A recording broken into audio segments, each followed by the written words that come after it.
जय हिंद everyone, welcome to my YouTube channel. तो आज हम देखने वाले हैं आरआरबी ग्रुप डी के लिए यूथ कंपटीशन टाइम्स के द्वारा प्रीवियस ईयर क्वेश्चन को देखने वाले हैं। और आज का जो हमारा ये क्लास होने वाला है, ये क्लास नंबर 8वां होने वाला है। और 8वें क्लास में हम लोग #4 यानी कि मैं एक पेपर को 4 पार्ट में सॉल्व करवाती हूँ, #1, #2 और #3 और #4 में। तो आज हमारा ये हैशटैग लास्ट होने वाला है, यानी कि #4। और आज के हम क्लास में जो पेपर आज सॉल्व करने वाले हैं, ये 22/8/2022 के शिफ्ट नंबर 3 के पेपर को हम देखने वाले हैं। और आज का जो हमारा क्लास है ये #4 होगा। और इसमें मैंने 1 से लेकर के 75 तक के क्वेश्चन को डिस्कशन करवा चुकी हूँ #1, #2, #3 में। तो आज हम देखने वाले हैं #4 को। तो चलिए आइए क्वेश्चन की तरफ बढ़ते हैं। तो चलिए आइए इस क्वेश्चन को सॉल्व करते हैं। तो क्वेश्चन यहाँ पे बोला है कि एक 2 अंक की संख्या का योग कितना है, 9 है। तो पहले वो संख्या क्या मान लेंगे, x और y मान लेंगे। x + y = 9 हो जाएगा। फिर क्या बोला है, इस संख्या के मान के इसके इकाई अंक के 5 गुने से 6 अधिक है। तो 10x + y, क्योंकि दहाई अंक है और इकाई अंक में कितना बोला है, 5 जोड़ने के लिए। तो 5y प्लस कितना, 5 गुना करने के लिए बोला है और 6 क्या करने के लिए बोला, अधिक। तो +6 कर दिए। इक्वेशन को इसको सॉल्व कर लेते हैं। तो कैसे होगा, देखिए इक्वेशन को जब यहाँ पे सॉल्व करेंगे हम, तो ये 10x + y = 5y + 6 है। तो ये 10x + y - 5y = 6 हो जाएगा। ठीक, तो 10x - 4y = क्या हो जाएगा, 6 हो जाएगा। यानी कि इक्वेशन आ गया। तो इक्वेशन नंबर पहला हमारा क्या था, x + y = 9 था। ठीक, और दूसरा हमारा ये आ गया। दोनों को क्या करेंगे, अब हम सम कर देंगे, यानी कि जोड़ेंगे। ठीक, तो जोड़ने के लिए आइए देखते हैं।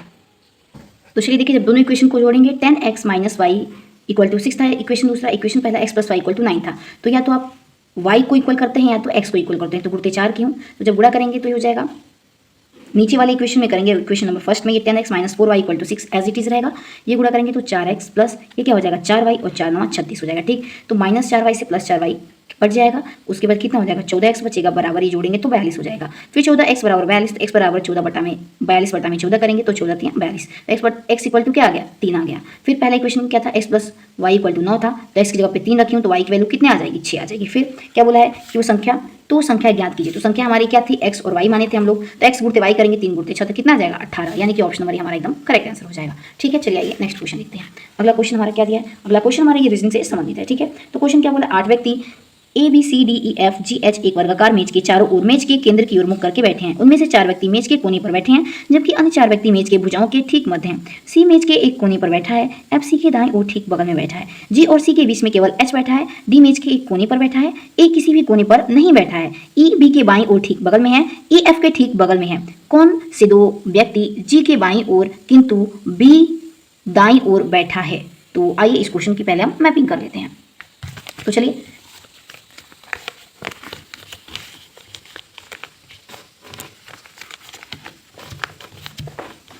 इस क्वेश्चन को सॉल्व करते हैं। तो देखिए 8 तो चलिए क्वेश्चन को सॉल्व करते हैं। बोला है 8 व्यक्ति ABCDEFGH एक वर्गाकार मेज की ओर केंद्र की ओर मुख करके बैठे हैं। उनमें से 4 व्यक्ति मेज के कोने पर बैठे, यानी कि 4 व्यक्ति क्या है, मेज के एकदम कोने पर बैठे हैं। आगे क्या बोला है क्वेश्चन, बोला है कि उनमें से 4 व्यक्ति मेज के कोने पर बैठे हैं, तो हम लोगों ने बैठा दिया है। ठीक, जबकि अन्य 4 व्यक्ति मेज के भुजाओं के ठीक मध्य, भुजा ये है तो भुजाओं के मध्य यानी बीच में बैठे हैं। 4 1 2 3 4 हम लोगों ने क्या किया, बैठा दिया। ठीक, उसके बाद क्या बोला है, उसके बाद बोला है C मेज के एक कोने पर बैठा है। ठीक है, तो मान लीजिए कि इस कोने पर हम किसको बैठा देते हैं, C को बैठा देते हैं। ठीक, उसके बाद बोला है F C के दाईं ओर ठीक बगल में बैठा है। जो F है वो C के दायां, C का दायां क्या हो गया, ऊपर हो गया। ठीक, तो F जो है C के दाईं ओर बैठा है, ठीक बगल में बैठा है। ठीक, C और G के बीच केवल H बैठा है। तो C और G के बीच केवल कौन बैठा है, H बैठा है। ठीक, तो यहाँ बीच में, यहाँ पे H तो हो नहीं सकता, यानी कि H यहाँ पे होगा, तभी तो यहाँ बोला है C और किसके बीच में, G के बीच में केवल H बैठा है। तो C और G के बीच में केवल H को हम लोगों ने क्या किया, बैठा दिया यहाँ पे। ठीक है, इसके बाद आगे क्या बोला है, D मेज के एक कोने पर बैठा है। ठीक, तो अभी पता नहीं, क्योंकि D यहाँ भी हो सकता है, यहाँ भी हो सकता है, कहीं भी इसको बैठा सकते हैं, तो अभी इसको भी रहने देते हैं। फिर क्या बोला है, A किसी भी कोने पर नहीं बैठा, यानी समझ में आ गया कि A किसी भी कोने पर अभी नहीं बैठा है। ठीक, आगे बोला है कि ई बी के बाईं ओर ठीक बगल में बैठा है, तो इसको भी अभी रहने दीजिए। इसके बाद क्वेश्चन क्या बोला है, ई एफ के ठीक बगल में बैठा है। ठीक है, क्या बोला है, जो ई है एफ के ठीक बगल में, तो एफ का बगल में एक सी बैठा है और एक यहाँ पे खाली है, यानी कि ई कहाँ पे बैठा है, यहाँ पे बैठा है। ठीक है, इसके बाद आगे क्या बोला है, ई एफ के ठीक बगल में बैठा है। यहाँ पे क्या बोला था, ई बी के बाईं ओर ठीक बगल में है, तो ई का बायां किधर होगा, ऊपर, दायां किधर होगा, नीचे। तो यहाँ पे कौन बैठा है, तो बी बैठा है, ई बी के बाईं ओर ठीक बगल में बैठा है। ठीक, इसके बाद आगे क्या बोला, यहाँ पे ई एफ के ठीक बगल में बैठा है, इसके बाद डी मेज के कोने पर बैठा है, यानी कि एक कोना बच गया। यहाँ पे बोला था कि डी एक कोने पर बैठा है, तो डी को यहाँ पे जो बचा हुआ कोना है वहाँ पे हम क्या करते हैं, इसको बैठा देते हैं। ठीक, और क्या बोला था, ए के बारे में ये बोला था कि ए किसी भी कोने पर नहीं बैठा है, तो ए यानी कि यहाँ जो बचा है बीच वाला भुजाओं के मध्य में ए हमारा बैठ गया। ठीक है, अब क्वेश्चन क्या बोल रहा है पढ़ते हैं। क्वेश्चन क्या बोला है यहाँ पे,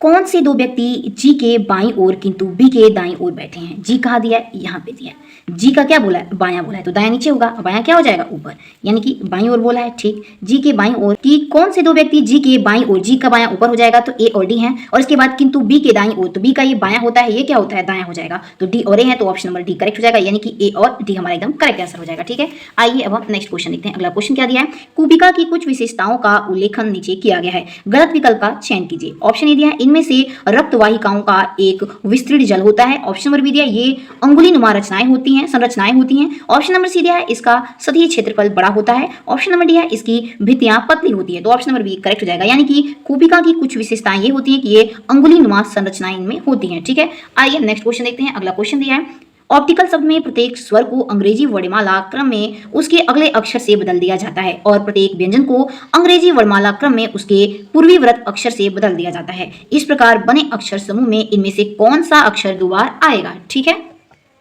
क्वेश्चन को समझ लेते हैं। ऑप्टिकल शब्द में प्रत्येक स्वर को अंग्रेजी वर्णमाला क्रम में उसके अगले अक्षर से बदल दिया जाता है, यानी क्वेश्चन क्या बोला है कि यानी ऑप्टिकल ये हमारा अक्षर दिया है, स्वर क्या होते हैं, ए ई आई ओ यू, जो भी अगर इस ऑप्टिकल में अक्षर में जितने भी अल्फाबेट आएंगे ए ई आई ओ यू, उसको उसके अगले अक्षर से क्या करेंगे, बदलेंगे। ठीक, और व्यंजन अगर आएंगे तो उसको पूर्वी वर्त अक्षर यानी कि उससे आने वाले पहले अल्फाबेट में उसको बदल दिया जाएगा। ठीक है, तो चलिए इसको हम बदलते हैं। ठीक, ऑप्टिकल में ओ हमारा क्या है, पहले ही हमारा स्वर दिया है, तो ओ को किस में बदलेंगे, उसके आगे वाले में, तो ओ के बाद क्या आता है, तो पी आता है। ठीक, M N O P, P आ गया। इसके बाद क्या बोला, पी हमारा क्या है, तो व्यंजन दिया है। व्यंजन क्या बोला है, जितने भी व्यंजन आएंगे तो उससे उसके पीछे वाले अक्षर से क्या करना है, बदलना है, अल्फाबेट से हमको क्या कर देना है, बदल देना है, यानी कि यहाँ पे पी से पहले एम एन ओ आता है तो ओ हो गया। ठीक, इसके बाद टी है, टी हमारा व्यंजन है, तो टी से पहले क्या आता है, एस आता है। ठीक, उसके बाद क्या बोला है, आई, आई से पहले, तो आई हमारा क्या स्वर है, तो इसके बाद वाला हम देखेंगे, तो आई के बाद क्या आता है, जे आता है, तो जे को लिख देंगे। उसके बाद ओ आ गया फिर से, तो ओ को क्या लिख देंगे, फिर से हम क्या लिखेंगे, इसको क्या बोला है कि ओ आ गया, तो ओ हमारा क्या है, ये स्वर है, ए ई आई ओ यू, तो ओ के बाद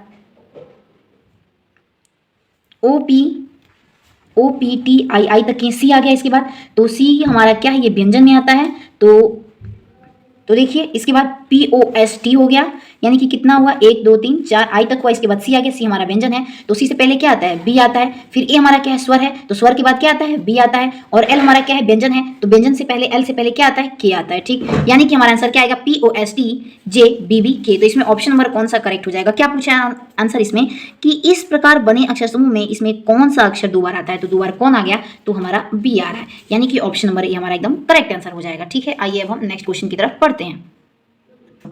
तो चलिए आइए नेक्स्ट क्वेश्चन देखते हैं। अगला क्वेश्चन हमारा दिया है, श्वसन के दौरान पत्तियों के किस भाग में प्रचुर मात्रा में गैसीय विनिमय होता है। ऑप्शन दिया थाइलेकॉइड, ऑप्शन बी रंध्र, ऑप्शन सी क्लोरोफिल, या फिर ऑप्शन डी ग्रीना। तो इसमें ऑप्शन नंबर बी करेक्ट हो जाएगा, यानी कि श्वसन के दौरान जो पत्तियों में सबसे जो प्रचुर मात्रा में गैसीय विनिमय पत्तियों के किस भाग में होता है, तो रंध्र भाग में पाया जाता है। ठीक है, नेक्स्ट क्वेश्चन देखते हैं। अगला क्वेश्चन क्या दिया है, अगला क्वेश्चन हमारा मैथ से संबंधित है। क्वेश्चन दिया, दी गई आकृति में रेखा एक, फिर दिया है एम के समांतर है। ठीक, जो रेखा एल है वो एम के समांतर है, ये एल दिया है और ये एम, एल यानी कि एल पैरेलल है किसके, एम के। ठीक, और पी तिर्यक रेखा है, पी हमारा क्या है, तिर्यक रेखा दिया है, और कोण 1 का मान ज्ञात कीजिए, यानी कि इसका मान क्या बोला है, ज्ञात करने के लिए। ठीक, तो चलिए इस क्वेश्चन को हम बुक में सॉल्व कर लेते हैं। यहाँ पे x + 80 बराबर हो जाएगा 2x + 80 डिग्री के, यानी कि संगत कोण, ये कोण हमारा और ये कोण दोनों ही हमारे संगत कोण हैं, तो एक दूसरे के क्या हो जाएंगे, बराबर। ठीक, इसके बाद क्या करेंगे, 80, 10 को इधर लाएंगे -10, और 2x - x करेंगे, तो x बराबर कितना आ गया, 70 डिग्री आ गया हमारा। समझ में आ रहा है, संगत कोण के माध्यम से। इसके बाद फिर हम क्या करेंगे, जो ये कोण नंबर पहला है, यानी कि कोण नंबर पहला हमारा ये बराबर हो जाएगा x + 80 के, क्यों बराबर होता है, ये शीर्षाभिमुख कोण के द्वारा बराबर होता है, ये दोनों एक दूसरे के कोण बराबर हो जाएंगे शीर्षाभिमुख कोण के द्वारा। ठीक, जब बराबर हो जाएगा तो एंगल 1 बराबर कितना आ जाएगा, 70 + 80 कर देंगे तो कितना आ जाएगा, 150, यानी एंगल नंबर 1 यानी कि कोण नंबर पहला हमारा कितना आंसर आ जाएगा, 150। तो ऑप्शन नंबर ए हमारा एकदम करेक्ट आंसर हो जाएगा। ठीक है, आइए अब हम नेक्स्ट क्वेश्चन की तरफ बढ़ते हैं। ठीक है, अगला क्वेश्चन क्या दिया है देखते हैं। अगला क्वेश्चन दिया, श्याम उत्तर की ओर 10 मीटर चला और फिर बाएं मुड़ा और 11 मीटर चला, फिर वह दाएं मुड़ा और 13 मीटर चला, पुनः दाएं मुड़ा और 10 मीटर चला, फिर वह बाएं मुड़ा और 14 मीटर चला, और फिर अंततः दाएं मुड़ा और 1 मीटर चला। श्याम आरंभ बिंदु से कितनी दूरी पर है, सभी मोड़ क्या दिए, 90 डिग्री। तो चलिए आइए इस क्वेश्चन को हम सॉल्व कर लेते हैं। तो हम देखते हैं, बोला है श्याम उत्तर की ओर 10 मीटर चलता है और फिर बाएं मुड़ता है, तो श्याम को 10 मीटर में उत्तर की ओर चला दी हूँ, यहाँ से फिर बायां मुड़ रहा है तो दायां इधर पूर्व की तरफ होगा, बायां यहाँ पे कुछ भी नहीं है तो बायां को कहाँ लिख देंगे, पश्चिम में 11 मीटर लिख देंगे। ठीक, उसके बाद क्या बोला है, फिर वह दाएं 13 मीटर चलता है, तो पश्चिम का दायां इधर होगा तो यहाँ पे कुछ नहीं, तो दायां फिर से क्या उत्तर की तरफ लिख देंगे 13 मीटर।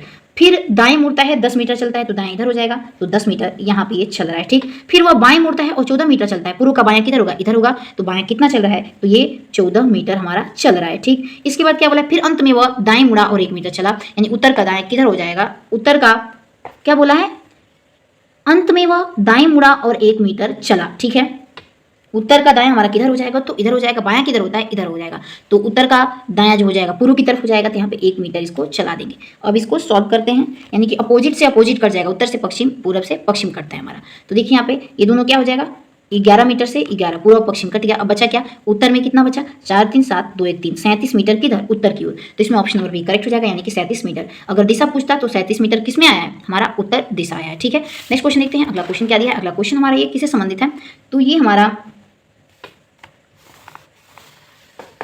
केमिस्ट्री से संबंधित है। आइए क्वेश्चन देखते हैं, निम्न में से कौन सा हेक्सेन एक समजाति श्रेणी का अगला सदस्य होगा। Option A heptane, option B pentane, option C pentane या फिर ऑप्शन डी हेप्टीन। तो ऑप्शन नंबर डी करेक्ट हो जाएगा, यानी कि जो हेप्टीन होता है ये हमारा समजाति श्रेणी का उदाहरण होता है। ठीक है, नेक्स्ट क्वेश्चन देखते हैं, अगला क्वेश्चन हमारा दिया है, कुछ महिलाओं में अंडवाहिनियां अवरुद्ध हो जाती हैं। ऐसी महिलाएं बच्चे पैदा करने में असमर्थ होती हैं क्योंकि शुक्राणु निषेचन के लिए अंडायुज तक पहुंच नहीं पाते। ऐसे मामलों में doctor IVF in vitro fertilization की सलाह देते हैं। इस प्रक्रिया के कुछ चरण नीचे दिए गए गलत चरण का चयन कीजिए। ऑप्शन ए दिया है, युग्मनज को बाहर रखा जाता है और उसका विकास एक परखनीली में होता है। ठीक, ऑप्शन बी दिया है, युग्मनज बनता है और उसे 1 सप्ताह के बाद गर्भाशय में रखा जाता है। ठीक, ऑप्शन सी दिया है, अंडायुज और शुक्राणुओं का संलयन शरीर के बाहर होता है। ऑप्शन डी, पूरी विकास गर्भाशय में होता है। तो इसमें ऑप्शन नंबर ए हमारा एकदम गलत दिया है। इसमें क्या बोला था कि इस प्रक्रिया में कुछ चरण नीचे गलत चरण का चयन कीजिए, तो गलत ए हमारा हो जाएगा, यानी कि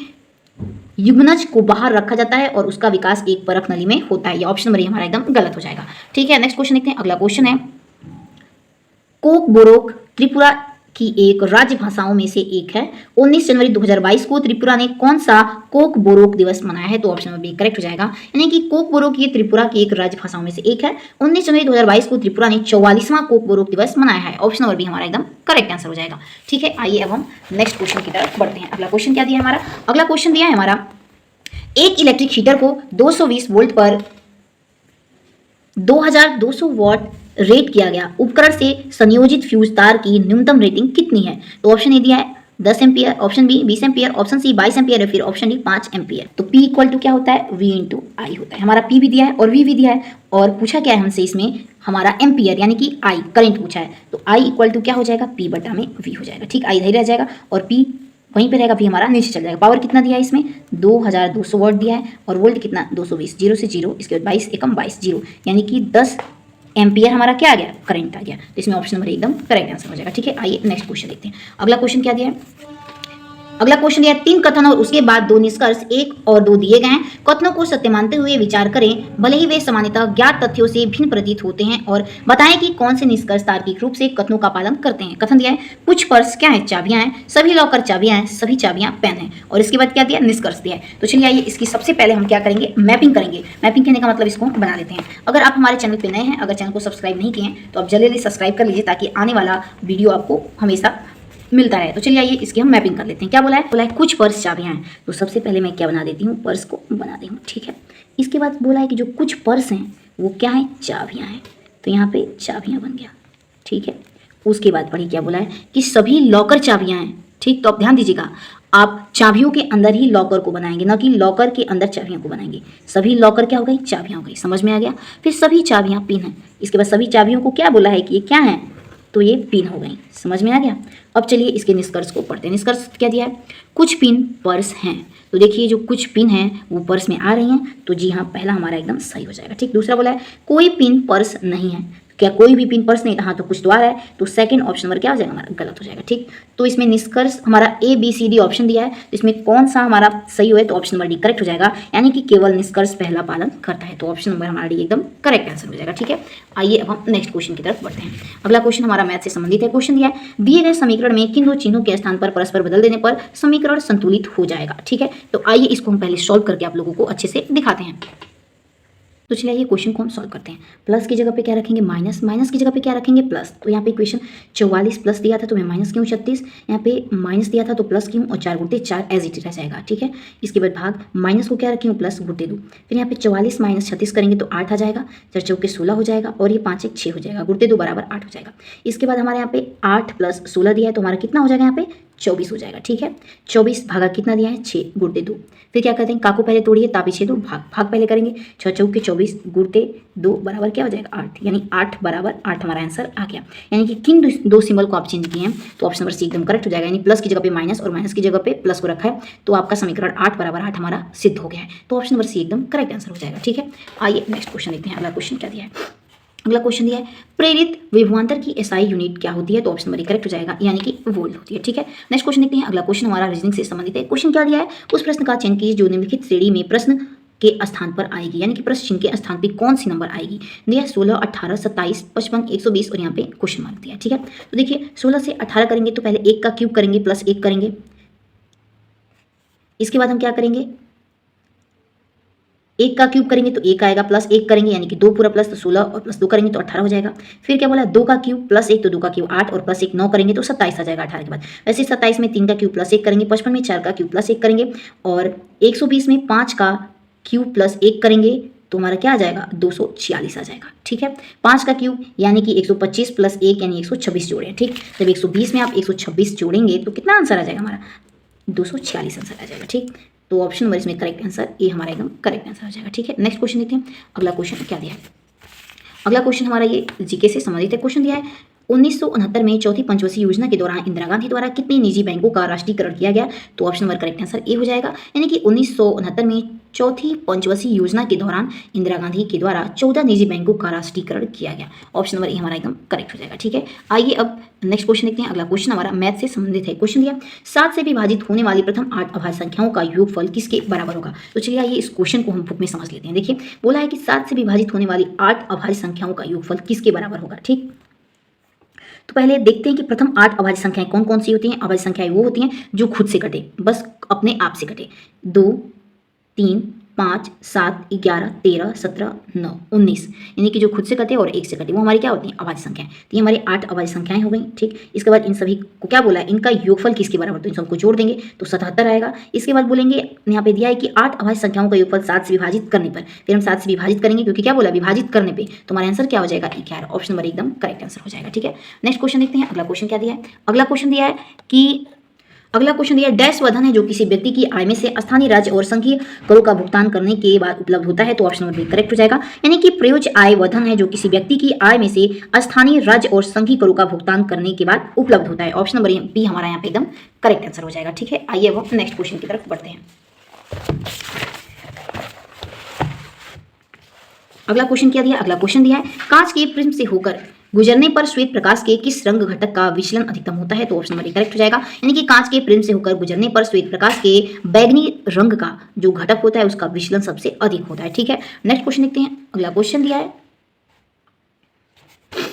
शब्द दिया है इनक्यूरेबल, यानी कि INCURABLE शब्द में प्रत्येक स्वर को अंग्रेजी वर्णमाला क्रम में उसके अगले अक्षर से बदल दिया जाता है। प्रत्येक व्यंजन को अंग्रेजी वर्णमाला क्रम में उसके पूर्ववर्ती अक्षर से बदल दिया जाता है। इस प्रकार बने नए शब्द में कितने स्वर होंगे। ठीक, तो पहले क्वेश्चन क्या बोला है, देखिए बोला है कि प्रत्येक स्वर को उसके अगले अक्षर यानी कि जो स्वर आएगा उसके अगले अक्षर से बदलेंगे, लेकिन जो व्यंजन आएगा उसके पिछले अक्षर से बदलना है हमको। ठीक, तो देखिए यहाँ पे क्या दिया है, जो AEIOU होते हैं हमारे, ये हमारे स्वर होते हैं। ठीक, या फिर AEIOU जितने भी आएंगे उसके हम अगले अक्षर से इसको बदल देंगे, लेकिन जब कभी व्यंजन आएगा तो उसके पिछले वाले अक्षर से बदलेंगे। ठीक, तो आई हमारा ये स्वर होता है, तो आई से पहले क्या आता है जे लिख दिया, एन हमारा व्यंजन है तो उसके आगे नहीं पिछले वाले अक्षर से बदलेंगे तो क्या हो जाएगा एम आ जाएगा। उसके बाद सी है तो सी के हम पीछे वाले अक्षर से बदलेंगे क्योंकि ये व्यंजन दिया है तो बी हो जाएगा, और यू को बदलेंगे तो यू के अगले वाले अक्षर से बदलेंगे क्योंकि ये स्वर दिया है तो यू के बाद क्या आ जाएगा भी आ जाएगा। आर के पिछले वाले से बदलेंगे तो क्यू हो जाएगा। ए हमारा स्वर है तो उसके आगे वाले अक्षर से बदलेंगे तो बी हो जाएगा। ठीक है, उसके बाद बी दिया है तो बी हमारा व्यंजन है तो इसके पिछला वाला अक्षर क्या आता है ए आता है। उसके बाद एल हमारा किस में आता है व्यंजन है तो इसमें भी इसके पिछले वाले से तो एल के पीछे क्या आता है के आता है। इसके बाद ई हमारा स्वर है तो स्वर के आगे वाले शब्द अक्षर से बदलना है तो ई के बाद क्या आता है एफ आता है। फिर क्वेश्चन बोला है इस प्रकार बने नए शब्द में कितने स्वर होंगे, तो कितने स्वर हो रहे हैं, बस एक ही स्वर हमारा आ रहा है यानी ए आ रहा है। ऑप्शन नंबर ए हमारा एकदम करेक्ट आंसर हो जाएगा। ठीक है, नेक्स्ट क्वेश्चन देखते हैं।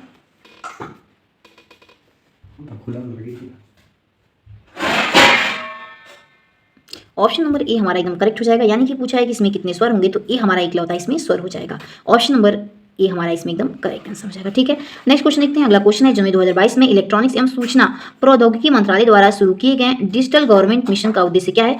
ऑप्शन ए दिया है ग्रामीण क्षेत्रों में रहने वाले युवाओं को रोजगार की जानकारी प्रदान करना। ऑप्शन बी दिया है श्रमिकों को वित्तीय आवश्यकताओं की पूर्ति करने में उनकी मदद करना। ऑप्शन सी दिया है नागरिकों द्वारा मांग करने से पहले उनकी आवश्यकताओं को अग्र सक्रिय रूप में पूर्वानुमान करके सेवाएं प्रदान करना। ऑप्शन डी दिया है बालिकाओं और महिलाओं के लिए कल्याणकारी सेवाएं प्रदान करना। तो ऑप्शन नंबर सी करेक्ट हो जाएगा, यानी कि जनवरी 2022 में इलेक्ट्रॉनिक्स एवं सूचना प्रौद्योगिकी मंत्रालय द्वारा जो शुरू किया गया था वो नागरिकों द्वारा मांग करने से पहले उनकी आवश्यकताओं का अग्र सक्रिय रूप से पूर्वानुमान करके सेवाएं प्रदान करना था। तो ऑप्शन नंबर सी करेक्ट हो जाएगा एकदम आंसर। नेक्स्ट क्वेश्चन है, 2022 में उपभोक्ता मामले विभाग द्वारा शुरू किए गए उपभोक्ता जागरूकता कार्यक्रम का क्या नाम है? तो इसमें ऑप्शन नंबर डी करेक्ट हो जाएगा, यानी कि 2022 में उपभोक्ता मामले विभाग द्वारा जो शुरू किया गया था जागरूकता कार्यक्रम वो था उपभोक्ता सशक्तिकरण सप्ताह, उसका नाम था। ठीक है, ऑप्शन नंबर डी हमारा एकदम करेक्ट आंसर हो जाएगा। ठीक है, अब आइए नेक्स्ट क्वेश्चन देखते हैं। अगला क्वेश्चन क्या दिया है? अगला क्वेश्चन हमारा दिया है दिए गए समीकरण में किन दो चिन्हों के स्थान पर परस्पर बदल देने पर समीकरण संतुलित हो जाएगा? तो चलिए इस क्वेश्चन को बुक में देख लेते हैं। तो इसमें ऑप्शन नंबर पहला हमारा सी हो जाएगा, यानी प्लस की जगह पे क्या रखेंगे? माइनस को, और माइनस की जगह पे क्या रखेंगे? प्लस को। तो देखिए आइए सॉल्व करते हैं। यहाँ 5 गुणित 4 भागा 10 है, माइनस 8 दिया तो यहाँ प्लस कर देंगे, यहाँ पे प्लस 8 प्लस 2 दिया है तो 8 माइनस 2 कर देंगे, बराबर क्या कर देंगे? 8। इसके बाद हम इसको घटा लेते हैं, इसके बाद 5 के 20 कर देते हैं यहाँ पे। ठीक है, यहाँ 20 हो जाएगा और 1/10, तो 10 दूना के 20 यानी कि 2 हो जाएगा। यहाँ पे 2 + 8 - 2, 2 से 2 कट जाएगा, यानी 8 = 8 हो जाएगा। यानी कि लेफ्ट हैंड साइड हमारा बराबर हो गया किसके? और राइट हैंड साइड के, यानी कि दोनों हमारा सिद्ध हो गया। तो इसमें ऑप्शन नंबर पहला हमारा एकदम करेक्ट आंसर हो जाएगा। ठीक है, चलिए नेक्स्ट क्वेश्चन देखते हैं। अगला क्वेश्चन क्या दिया? दो संख्याओं का गुणनफल 1472 है और उनका महत्तम समापवर्तक 8 है, उनका लघुत्तम समापवर्तक ज्ञात कीजिए। ठीक, आपको पता होगा कि दो संख्याओं का गुणनफल HCF × LCM यानी कि लसा गुणित मसा होता है, और बराबर क्या होता है? पहली संख्या गुणित दूसरी संख्या। तो दोनों का जो गुणनफल क्या दिया? 1472 दिया हमारा। ठीक है, और इनमें से दोनों का जो गुणनफल दिया है 1472 हो गया, और इनमें से जो HCF दिया है यानी कि मौसा दिया है वो 8 दिया है। 8 कर देंगे, गुणते क्या कर देंगे? लसा यानी कि LCM। तो 8 हमारा भाग में जाएगा, जब भाग करेंगे तो 184 हमारा आंसर आ जाएगा, यानी कि ऑप्शन नंबर ए हमारा एकदम करेक्ट आ जाएगा। तो चलिए दोस्तों, अगर वीडियो पसंद आए तो इसे अधिक से अधिक लाइक शेयर सब्सक्राइब करना नहीं भूलिएगा। मिलते हैं अपने अगले क्लास के साथ, तब तक के लिए अपना ध्यान रखिए। तब तक के लिए जय हिंद, जय भारत।